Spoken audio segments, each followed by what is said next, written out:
संपाद्य ज्ञानं च विदाय भक्ति विलोकितोयेन समाधिराजन् वैराग्यवन्तं सुविचारयुक्तं नमामि जोगं शरसा गुरुन्तं। ओम नमो ज्ञानेश्वरा करुणाकरा दयाळा तुमचा अनुग्रह लादलो पावन झालो चराचरी। प्रथमतः सर्वांना रामकृष्ण हरी। मी आजचा विषय घेऊन आलेलो आहे संत श्रेष्ठ श्री ज्ञानेश्वर महाराजांचे 8 चमत्कार। वास्तविक जर पाहिलं तर भारताला संतांचं वरदान आहे। आपल्या भारत देशामध्ये अनेक संत महात्म्यांनी अनेक साधू महात्म्यांनी अवतार घेतला। उत्तर प्रदेश ही जरी देवभूमी असेल, महाराष्ट्र मात्र संतांची भूमी आहे। संत येतात आणि आपल्या जीवनाला कलाटणी देऊन जातात, आपल्या जीवनाची कृतकृत्यता करतात आणि मग आपला अवतार कार्य संपवतात। जगाच्या कल्याणा संताच्या विभूती, देह कष्टविती परोपकारी ही संतांची भूमिका असते। त्यातल्या त्यात संतांच्या चरित्राचा जर थोडा ढांडोळा घेतला तर संतांच्या जीवनामध्ये चरित्रामध्ये आपल्याला अनेक चरित्र पाहायला मिळतील की ती चमत्कारिक चरित्र काही काही संतांनी अशा गोष्टी केल्या की त्या चमत्कारिक वाटतात। त्याबद्दल जर थोडं बोलायचं झालं तर संत श्रेष्ठ श्री ज्ञानेश्वर महाराजांनी त्यांच्या जीवनामध्ये त्यांच्या चरित्रामध्ये असे काही प्रमुख 8 चमत्कार केले, ते आपल्या पुढे आज मांडणार आहे। तसं जर पाहिलं तर ज्ञानेश्वर महाराजांनी छोटे मोठे अनेक चमत्कार झाले, पण त्यातल्या त्यात जे विषय आहेत संप्रदायामध्ये जे प्रचारित आहेत जे प्रमुख आहेत त्या 8 चमत्कारांचं चिंतन आपल्याला आज करायचं आहे। त्यापैकी पहिला चमत्कार ज्ञानेश्वर महाराजांनी त्यांच्या जीवनातला केलेला पहिला चमत्कार म्हणजे रेड्याच्या मुखामधून वेद बोलवले। संत श्रेष्ठ श्री ज्ञानेश्वर महाराज शुद्धीपत्र आणण्याकरता जेव्हा पैठणला गेले, पैठणला गेल्यानंतर जेव्हा नाग घाटावर ज्ञानेश्वर महाराज आणि निवृत्तीनाथ महाराज असतील, सोपान काका असेल आणि मुक्ताई हे सगळेजण होते। ज्ञानेश्वर महाराज हे सगळेजण तिथे आल्यानंतर बाकीच्या पंडितांनी ज्ञानेश्वर महाराजांची खिल्ली उडवावी या हेतूने ज्ञानोबारायांना विचारणा सुरू केले। ज्ञानोबारायांना ते पंडित विचारतात, तुम्ही एवढ्या ज्ञानाच्या गप्पा मारता, अद्वैत ज्ञान समाजापर्यंत पोहोचवता, मग या रेड्यामधून सुद्धा तुम्ही वेद बोलून दाखवा, वेद बोलून दाखवा असं म्हटल्यानंतर ज्ञानेश्वर महाराज म्हटले हरकत नाही, तुमची जर इच्छा असेल तर त्या रेडा सुद्धा वेद बोलेल। रेडा वेद बोलेल हे म्हटल्यानंतर शेजारूनच एक रेडा चालला होता। विद्वानांनी त्या रेड्याच्या मालकाला सांगितलं की रेड्याला घेऊन या, घेऊन या असं म्हटल्यानंतर रेड्याला घेऊन तो मालक आला आणि ज्ञानेश्वर महाराजांना सांगितलं बोलवा, रेड्याच्या मुखातून वेद बोलवा, रेड्याच्या मुखामधून वेद बोलवा असं म्हटल्याबरोबर ज्ञानेश्वर महाराजांनी आपला हात रेड्याच्या मस्तकावर ठेवल्या ठेवल्या ज्ञानेश्वर महाराज म्हटले, ज्ञानदेव म्हणे बोले रे ऋग्वेद, ऋग्वेद बोल असं म्हटल्याबरोबर रेडा ऋग्वेद बोलू लागला। वेदातला वेद जो कठीण आहे तो ऋग्वेद रेडा बोलू लागला। बाकीचे पंडित तिथं होतेच, ज्या काही रुचा होत्या, जे काही अपशब्द होते, व्यवस्थित जे शब्द झाले नव्हते त्यांचे पाठ ते रेड्याच्या मुखामधून शुद्ध उच्चार आल्याबरोबर त्यांनी ते तिथे व्यवस्थित करून घेतले। नाथ महाराजाचं चिंतन करतात, रेड्या मुखे वेद बोलविला, गर्व द्विजांचा हरविला, शांती रूपी प्रगटला ज्ञानोबा माझा। संत श्रेष्ठ श्री ज्ञानेश्वर महाराजांनी पहिला चमत्कार केला। दुसरा चमत्कार पैठणलाच ज्ञानेश्वर महाराजांनी पितर जेवायला घातले। ज्ञानेश्वर महाराज जेव्हा पैठणला आले तदनंतर एका ब्राह्मणाच्या घरामध्ये वास्तव्याला थांबले। ब्राह्मणाच्या घरामध्ये वास्तव्याला थांबल्यानंतर नेमकी पितृ पंधरवड्याचे दिवस होते। ज्ञानेश्वर महाराजांनी एका घराचा आश्रय घेतला। मोठ्या कौतुकाने आपुलकीने एका ब्राह्मणाने ह्या मंडळींना घरामध्ये घेतलं। घरामध्ये घेतल्यानंतर बाकीच्या मंडळींनी, ब्राह्मण मंडळींनी विचार केला याच्या घरामध्ये उद्या पितर जेवाय घालायचा कार्यक्रम आहे, सगळ्यांनी त्याच्यावर बंधन घातलं, कोणीही त्यांच्या घरामध्ये उद्या जाता कामा नये। सकाळ झाली, जेवण सिद्ध झालं। ज्ञानेश्वर महाराजांना सांगितलं आज पितर जेवायला घालायचा कार्यक्रम आहे, पितृ पंधरवडा चालू आहे। ज्ञानेश्वर महाराज म्हणतात मग जेवण सिद्ध आहे का?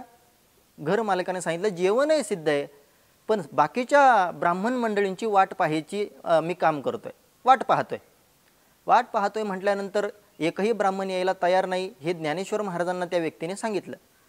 ज्ञानेश्वर महाराजांना सांगितल्यानंतर ज्ञानेश्वर महाराज म्हटले, काळजी करू नका, जेवण सिद्ध झालं असेल तर पानं मांडा आणि पानं मांडल्यानंतर मला सांगा, मी जेवायला कोणीतरी आणायची व्यवस्था करतो.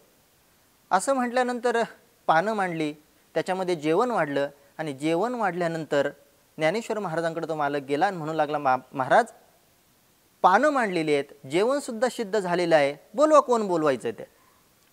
ज्ञानेश्वर महाराजांनी जे ब्राह्मणी मंडळी जेवायला येत नव्हते त्यांच्या पितरांना जेवायला बसवलं. पितर जेवण्यासाठी आले, जेवू लागले, पत्रवळ्या बाहेर घराच्या बाहेर पडू लागल्या.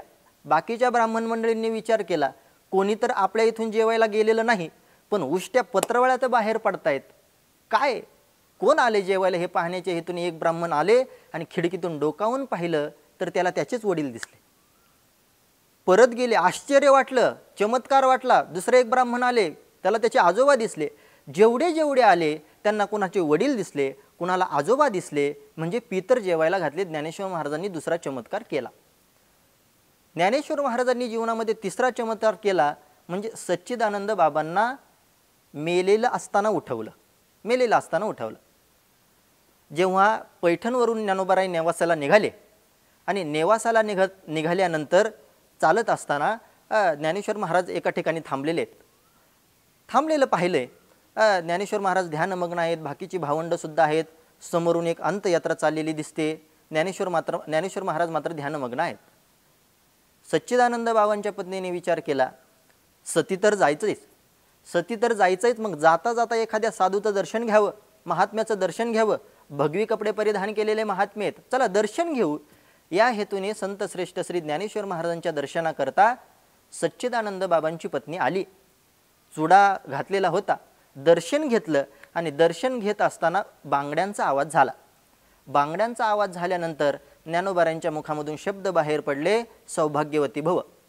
सौभाग्यवती भव हे शब्द ऐकल्यानंतर सच्चिदानंद बाबांच्या पत्नीने ज्ञानोबारायांना उठवलं आणि महाराजांना सांगितलं, महाराज हा आशीर्वाद या जन्मीचा आहे की पुढच्या जन्मीचा आहे. ज्ञानोबारायांनी विचारलं, काय झालं? सच्चिदानंद बाबांची पत्नी उत्तरली आणि बोलली, हे समोर तुम्हाला जी अंतयात्रा दिसते ना, म्हटले हो माझ्या पतिदेवांची, आणि तुम्ही तर मला सौभाग्यवती भव आशीर्वाद दिलाय. ज्ञानेश्वर महाराज म्हटले, सौभाग्यवती आशीर्वाद दिलाय, हा आशीर्वाद परत काही माघारी घेणार नाही, सच्चिदानंद बाबांना उठवतो. या हेतूने ज्ञानेश्वर महाराज तिथून उठले आणि तिरडी खाली ठेवली आणि विचारलं, नाव काय? म्हटले सच्चिदानंद. सत आहे, जो चित आहे आणि आनंद आहे, तो मरेल कसा? उठा सच्चिदानंद बाबा. असं म्हटल्याबरोबर एखादा व्यक्ती झोपेतून जसं डोळे चोळीत उठावं त्याप्रमाणे सच्चिदानंद बाबांना झोपेतून मरणाच्या दारातून ज्ञानोबारायांनी परत आणलं. हा ज्ञानेश्वर महाराजांचा तिसरा चमत्कार. ज्ञानेश्वर महाराजांचा चौथा चमत्कार म्हणजे ज्ञानेश्वर महाराज जेव्हा नेवासाला पोहोचले तेव्हा ज्ञानेश्वर महाराजांनी मस्जिदीला बोलवलं, म्हणजे मस्जिदीला बोलायला लावलं. प्रसंग असा आहे, ज्ञानेश्वर महाराज नेवासे गावात पोहोचले, संध्याकाळची वेळ झालेली होती, पाऊस आला म्हणून थांबायचं कुठं, काही निवारा दिसला नाही. निवारा दिसला तो मस्जिदीचा. ज्ञानेश्वर महाराज म्हटले, चला तिथे थांबू. पण मस्जिदीचा जो मौलानी होता तो म्हटला, तुम्हाला इथे येणार नाही, तुम्ही हिंदू, आमचा समाज मुस्लिम, तुम्हाला इथे येणार नाही. ज्ञानेश्वर महाराज म्हटले, अहो पाऊस आलाय, आम्हाला थोडा आधार द्या, थोडं थांबायला जागा द्या, मग पाऊस संपल्यानंतर निघून जातो. ते म्हटले चालणार नाही. ते म्हटले कशामुळं? ते म्हटले तुम्ही हिंदू आहात आणि आमची मस्जिद मुस्लिम समाजाची आहे. ज्ञानेश्वर महाराज म्हटले, ही मस्जिदीने जर सांगितलं मी हिंदूंची आहे तर थांबायला जागा द्याल? मौलानी म्हटलं असं होऊ शकत नाही.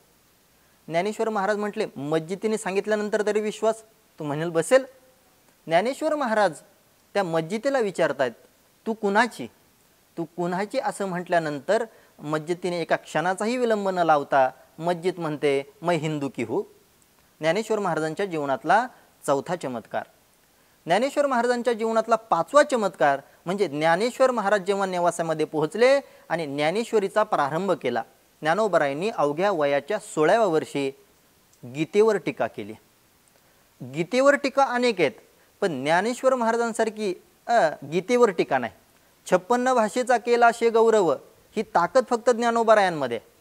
अवघ्या एवढ्या कमी वयामध्ये 16व्या वर्षी ज्ञानेश्वरीवर अलौकिक असा ग्रंथ लिहिणं, गीतेवर अलौकिक ग्रंथ लिहिणं ही सोपी गोष्ट नाही. म्हणून ज्ञानेश्वर महाराजांनी जो चमत्कार केला तो अलौकिक आहे. नाथ महाराज बोलतात, ब्रह्मसाम्राज्य दीपिका वर्णी येली गीतेची टीका, विठोबाचा प्राण सखा ज्ञानोबा माझा.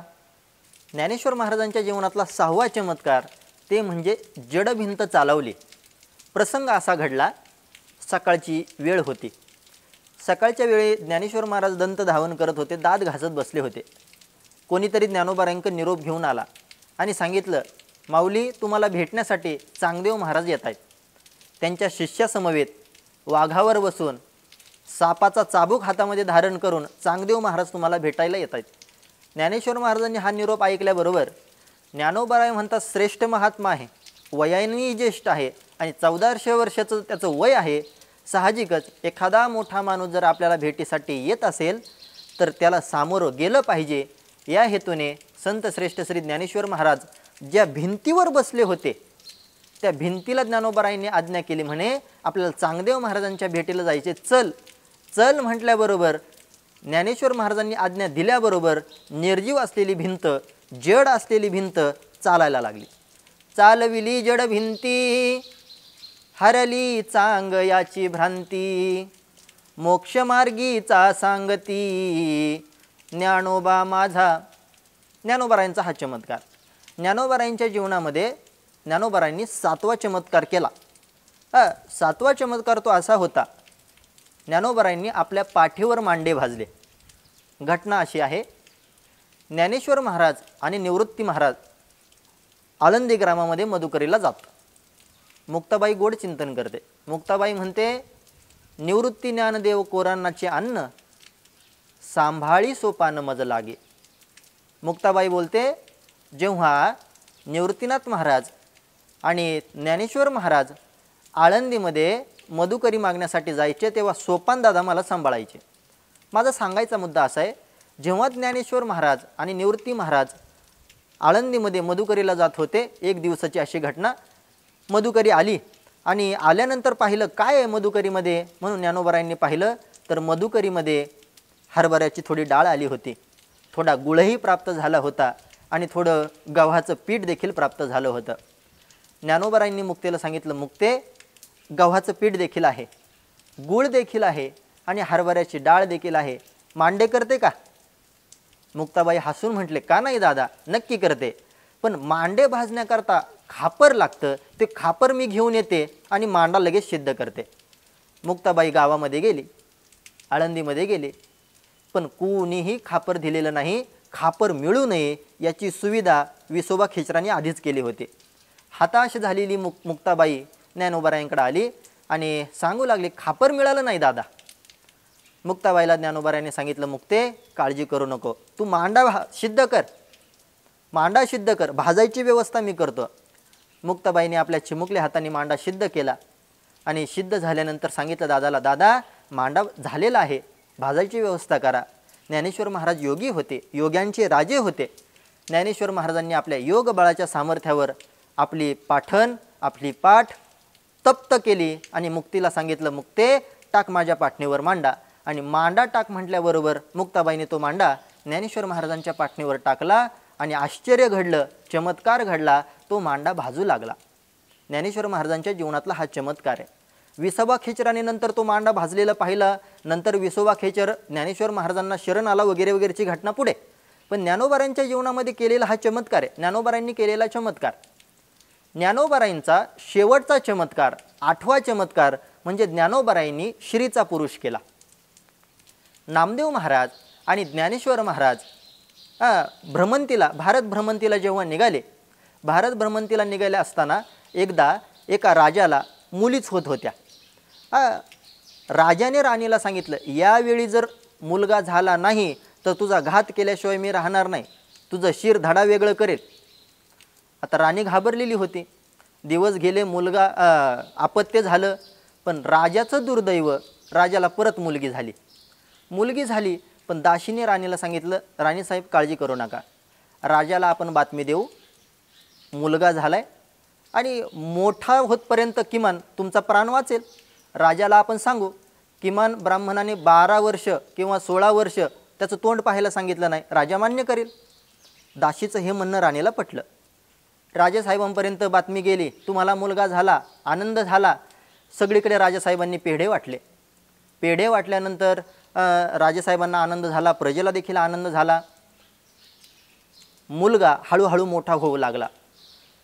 सगळे पुरुषाचा वेश त्या मुलीला चढवलेला होता. सगळे पुरुषाचे कपडे, सगळे. मुली होती पण पुरुषाच्या वेशामध्ये. त्याची खेळणं असेल, हळूहळू तो मोठा होऊ लागला. परिणाम उपवर झालेली तो मुलगा, त्याचं लग्न करणीय होतं. पण आता करावं कसं? राणीला प्रश्न पडला. पण दासीने सांगितलं, काही काळजी करू नका, आपण सगळं व्यवस्थित करू. पुरुषाचे कपडे घालून लग्न सोहळा व्यवस्थित पार पडला.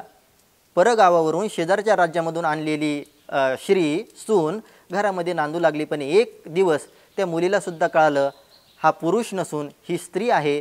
रात्रीतच त्या स्त्रीने घोडा काढला आणि तिच्या गावाला ती निघून गेली. तदनंतर पुरुष झालेली या श्रीला, या मुलीला असं वाटलं, जर राजाला कळालं तर तो आपला घात केल्याशिवाय राहणार नाही, आपण या राज्यामधून पलायन केलं पाहिजे. म्हणून सकाळ सकाळ त्या मुलीने तिथून पलायन केलं. सकाळची घटना होती. पलायन करत असताना, जात असताना, जंगलातून जात असताना 2 साधू महात्मे त्यांना दिसले. ते होते ज्ञानेश्वर महाराज आणि नामदेव महाराज. तिने विचार केला, आपण आता शेवटी मरणारच आहोत, तर जाता जाता एखाद्या साधूचं दर्शन घेऊ, महात्म्य दर्शन घेऊ. भगवे वेशधारी दिसतात, दर्शन घ्यायला काय हरकत आहे. म्हणून ज्ञानोबारायांच्या पायाला ती वाकली. वाकल्याबरोबर ज्ञानोबारायांनी सांगितलं, उठ बेटा, उठ बेटा असं म्हटल्यानंतर ती मुलगी म्हटली, महाराज मी बेटा नसून बेटी आहे, फक्त कपडे पुरुषाचे परिधान केलेत. नामदेवरायांनी सांगितलं, म्हटले ज्ञानेश्वर महाराज आता तुमची खरी सिद्धीची वेळ, आता तुम्हाला काय करायचं करा. नामदेव महाराजांनी असं म्हटल्याबरोबर ज्ञानेश्वर महाराज म्हणतायत, काही काळजी करू नको, माझ्या तोंडामधून जे शब्द गेला तो केला. ज्ञानेश्वर महाराजांनी तेथे त्या श्रीला पुरुष रूपामध्ये प्राप्त करून दिलं. श्रीयेचा तो केला पुरुष उभा. असे ज्ञानेश्वर महाराजांचे 8 चमत्कार संप्रदायामध्ये प्रसिद्ध आहेत. ज्ञानेश्वर महाराजांनी छोटे मोठे अनेक चमत्कार केले, पण त्याचप्रमाणे हे प्रमुख चमत्कार आपल्याला संप्रदायामध्ये पाहायला मिळतात. वास्तविक जर पाहिलं तर ज्ञानेश्वर महाराज चमत्कार करतात याच्यामध्ये विशेष नाही. आमचे श्रीगुरु चैतन्य महाराज देगलूकरांनी एकदा फार सुंदर गोड चिंतन मांडलं. त्यांनी सांगितलं, ज्ञानेश्वर महाराज रेड्याच्या मुखामधून वेद बोलवतात, यामध्ये नवल नाही किंवा यामध्ये विशेष नाही. जर ज्ञानेश्वर महाराज रेड्याच्या मस्तकावर हात ठेवतात आणि वेद बोलायला लावतात, जर त्या रेड्याने वेद बोल असं म्हटल्यानंतर रेडा वेद बोलला नसता तर ते विशेष घडलं असतं. भिंतीला चाल म्हटल्यानंतर भिंत चालली नसती तर विशेष घडलं असतं. मशिदीला बोल म्हटल्यानंतर मशीद जर बोलली नसती तर विशेष घडलं असतं. हे संत महात्म्यांच्या जीवनामधले हे चमत्कार आहे. म्हणजे संत महात्मे जो चमत्कार करतात तो लोकरंजना करता नाही. संत महात्मे जो चमत्कार करतात तो स्वतःचा सन्मान वाढावा, लोकांनी मला मान द्यावा याच्याकरता नाही. मग संत महात्मे जो चमत्कार करतात तो परिस्थितीजन्य असतो. परिस्थितीनुसार, कालानुसार किंवा लोक आग्रहास्तव त्यांना तो चमत्कार करावा लागतो. असे ज्ञानेश्वर महाराजांच्या जीवनामध्ये ज्ञानेश्वर महाराजांनी चमत्कार केले. ही वारकरी संप्रदायाची अलौकिकता आहे की ज्ञानेश्वर महाराजांसारखे संत आपल्या संप्रदायामध्ये जन्माला आले. अशा संतांचं चरित्र अलौकिक आहे आणि विशेष आहे. असो, झालेली सेवा भगवान पांडुरंग परमात्म्याच्या चरणी समर्पित करतो आणि सेवेला माझ्या या वाघपुष्पाला पूर्णविराम देतो. रामकृष्ण हरी.